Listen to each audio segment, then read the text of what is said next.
এই যে আমরা কোডগুলো লিখেছি একটু খেয়াল করলেই দেখবেন এই যে হেডার সেকশনটা, তারপরে ফুটার সেকশনটা, এগুলো কিন্তু আমাদের সবগুলো টেমপ্লেটেই মোটামুটি রিপিট হচ্ছে। সো একই কোড একই মানে বিভিন্ন টেমপ্লেটে বারবার লেখার বদলে কেমন হতো এগুলোকে যদি আমরা একটা সিঙ্গেল ফাইলে রাখতাম, আলাদা একটা ফাইলে রাখতাম এবং সেগুলো ইনক্লুড করতাম।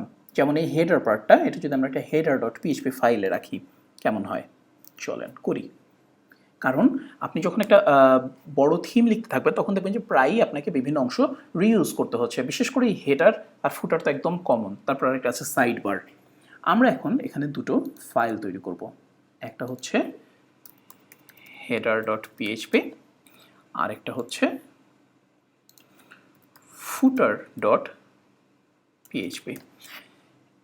এখন আমরা যদি index.php তে আসি, মনে করেন এই যে বডি ক্লাস পর্যন্ত, বডি পর্যন্ত এতটুকুন আমাদের কমন।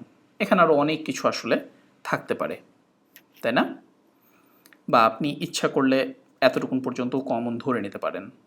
ধরলাম আমরা এতটুকুন পর্যন্তই কমন। আমরা এটা কাট করি, কাট করে আমরা header.php তে রেখে দিই। একইভাবে আমরা index.php তে এসে এই যে ফুটার এরিয়াটা, এটাকে আমরা কাট করি, কাট করে এখানে রেখে দিই footer.php তে।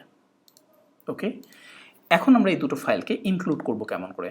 হেডার এবং footer.php কে ইনক্লুড করার জন্য ওয়ার্ডপ্রেসে দুটো স্পেশাল ফাংশন আছে, একটা হচ্ছে গেট হেডার, ব্যাস শেষ, আর একটা হচ্ছে গেট ফুটার, এই যে নিচে।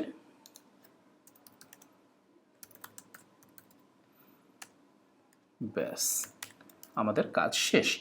তাহলে আমরা এখন একইভাবে single.php থেকেও এগুলো মুছে ফেলতে পারি না? অবশ্যই পারি।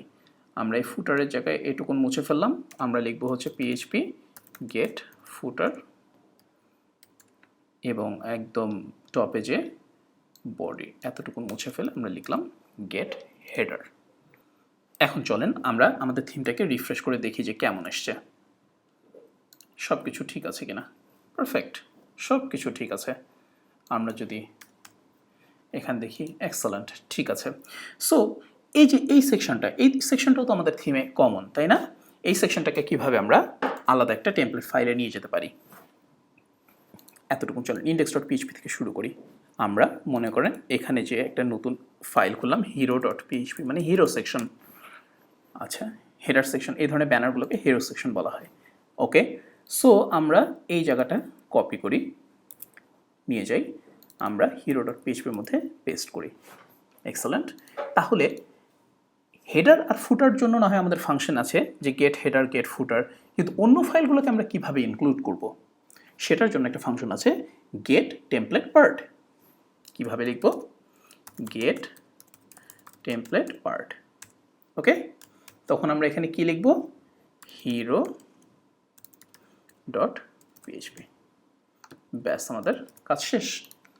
সো এই যে হয়ে গেল, এটুকুনকে আমরা কপি করি, কপি করে এখন মনে করেন আমরা আমাদের single.php তে আসি, এই জায়গাটা মুছে ফেলে আমরা এখানেও এই কোডটা পেস্ট করে দিই। এবার যদি আমরা রিফ্রেশ করি, আসে নাই। ওমা, কেন আসে নাই? কারণ আমি ভুলে PHP দিয়ে দিছি। PHP না, গেট, হ্যাঁ এতটুকু, জাস্ট এই PHPটা দেওয়া লাগবে না, গেট টেমপ্লেট পার্ট হিরো। এবার যদি আমরা রিফ্রেশ করি, দেখেন চলে আসছে। সো এখন আমরা যেটা করব সেটা হচ্ছে, দেখেন এখন কিন্তু আমরা একটা হিরো সেকশনকেই দুইটা পেজে ইউজ করছি, index.php তেও ইউজ করছি, single.php তেও ইউজ করছি। সো index.php তে এখন আমরা চাই কি এইটা হোম পেজের সাথে লিঙ্ক করতে। কিভাবে করব? আমরা হিরো ফাইলটা খুলি। এবার আমাদের কাজ হবে এই যে ব্লগ নেমটা আছে এটাকে একটা অ্যাঙ্কর দিয়ে ঘিরে দেওয়া এবং এখানে আমাদের ওয়ার্ডপ্রেস সাইটের ইউআরএলটা ইকো করা। কিভাবে আমরা সেটা করব? এটার জন্য ওয়ার্ডপ্রেসে চমৎকার একটা ফাংশন আছে যে সাইটের ইউআরএলকে পাওয়ার জন্য site_url ফাংশনটা ইউজ করতে হবে। সো আমরা যেটা করব সেটা হলো ইকো সাইট ইউআরএল। ব্যাস আমাদের কাজ শেষ। এখন যদি আমরা আমাদের পেজে আসি এবং রিফ্রেশ করি, তাহলে আমরা দেখতে পাবো এই যে দেখেন টাইটেলটা সুন্দরভাবে হোম পেজের সাথে লিঙ্ক হয়ে গেছে। সুন্দর না? এবং যে সুবিধাটা দেখেন আপনি হিরো ডট পিএইচপি একটা সিঙ্গেল ফাইলে চেঞ্জ করেছেন, সেটা কিন্তু দুটোই index dot PHP, single dot PHP দুই জায়গাতেই রিফ্লেক্ট করেছে।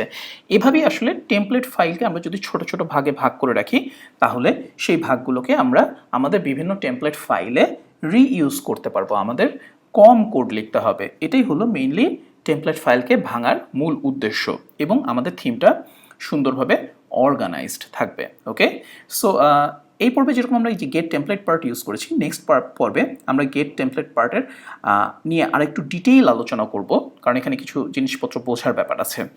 আর সাথে আমরা আলোচনা করব যে পিএইচপির যে রিকোয়ার আছে, তারপর রিকোয়ার ওয়ান্স আছে, ইনক্লুড ওয়ান্স আছে, এগুলো কখন ইউজ করব, গেট টেমপ্লেট পার্ট কখন ইউজ করব, এগুলো নিয়ে।